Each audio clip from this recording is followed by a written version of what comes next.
Assalamualaikum warahmatullahi wabarakatuh. Saya Taufik Fatur Rahman akan menjelaskan tentang ciri-ciri guru profesional.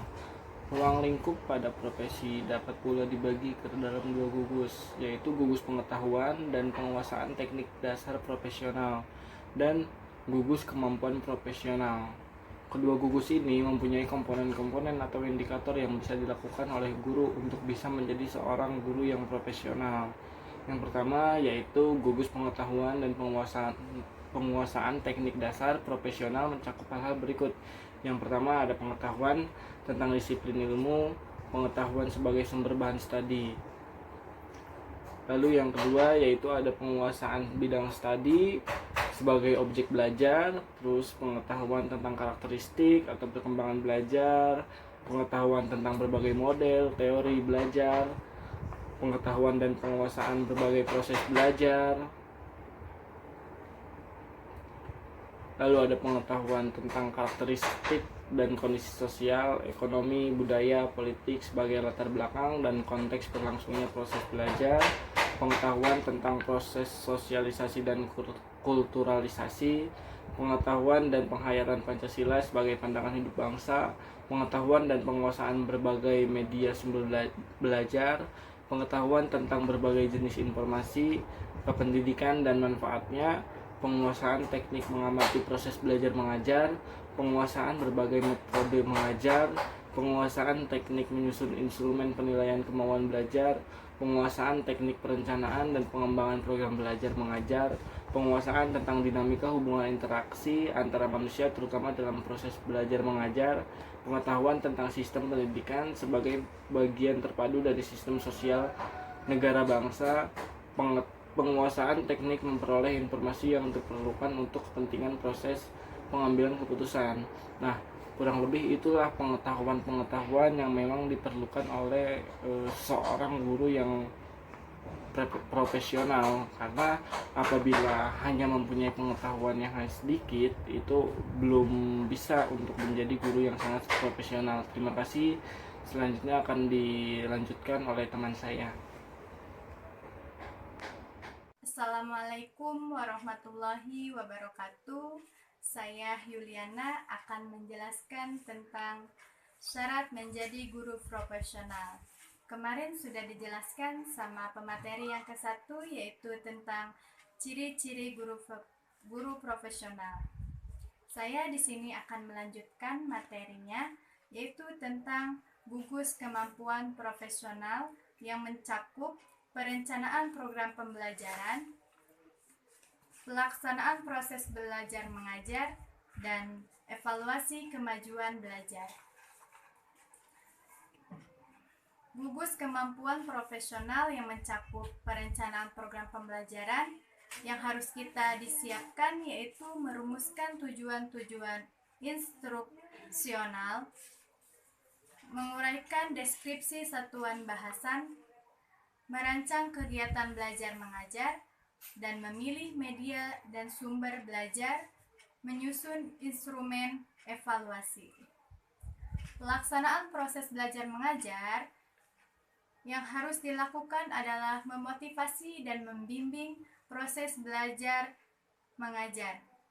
Evaluasi kemajuan belajar yang meliputi memberikan tes, memberikan skor atas hasil evaluasi, mentransformasikan skor menjadi nilai, menetapkan ranking, dan menafsirkan dan memanfaatkan berbagai informasi.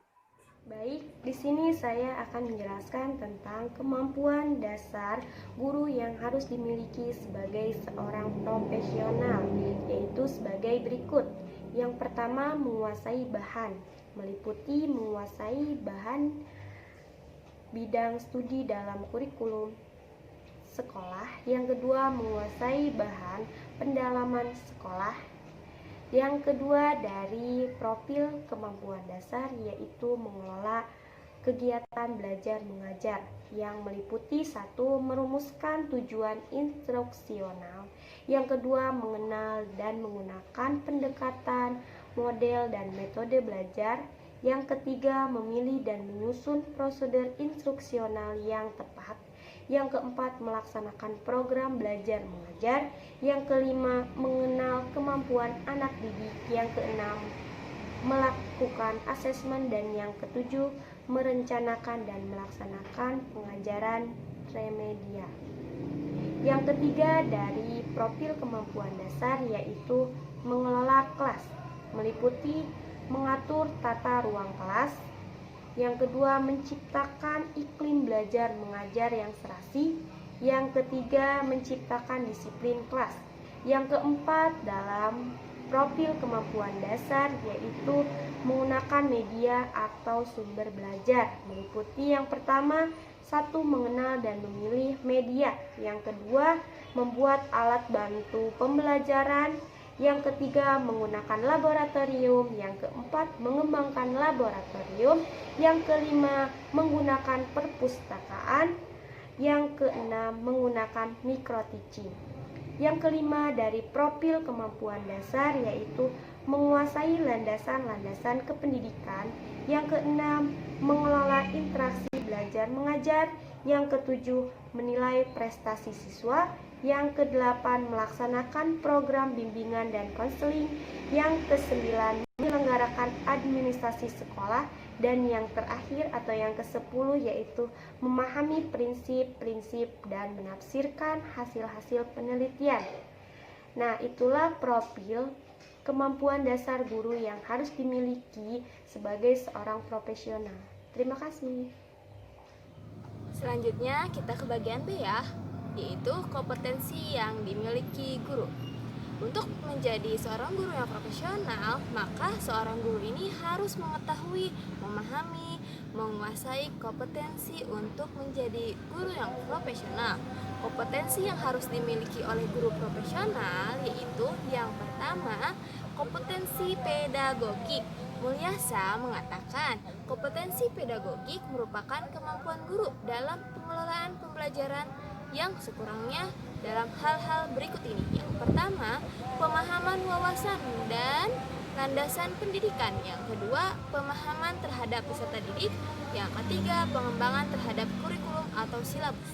Yang keempat, perancangan pembelajaran. Yang kelima, pelaksanaan pembelajaran yang mendidik. Yang keenam, pemanfaatan teknologi pembelajaran. Yang ketujuh, evaluasi hasil belajar.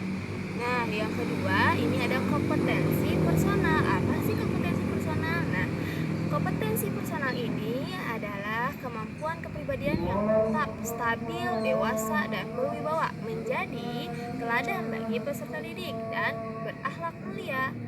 Nah, ada bagian ani di sini, yaitu menampilkan diri yang mantap, stabil, dewasa, dan berwibawa itu yaitu berlatih membiasakan diri untuk menaati peraturan dan berlatih membiasakan diri untuk menerima dan memberi kritik dan saran. Lanjut ya ke bagian B, menampilkan diri sebagai pribadi yang berakhlak mulia dan sebagai teladan bagi peserta didik dan masyarakat, yaitu berlatih membiasakan diri berperilaku santun dan mencerminkan keimanan serta ketakwaan.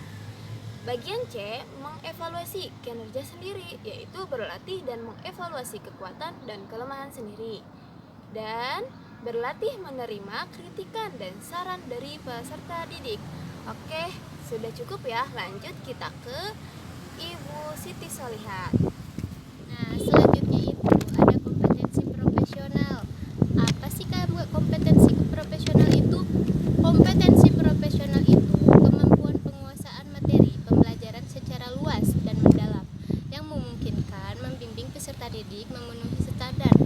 Nah, yang ditetapkan secara nasional Pendidikan Pasal 28 ayat 3 butir C yang mengungkapkan bahwa guru harus memiliki pengetahuan yang luas berkenaan dengan bidang studi yang diajarkan, dalam arti memiliki pengetahuan konsep teoritis, mampu memilih model strategi dan model pembelajaran.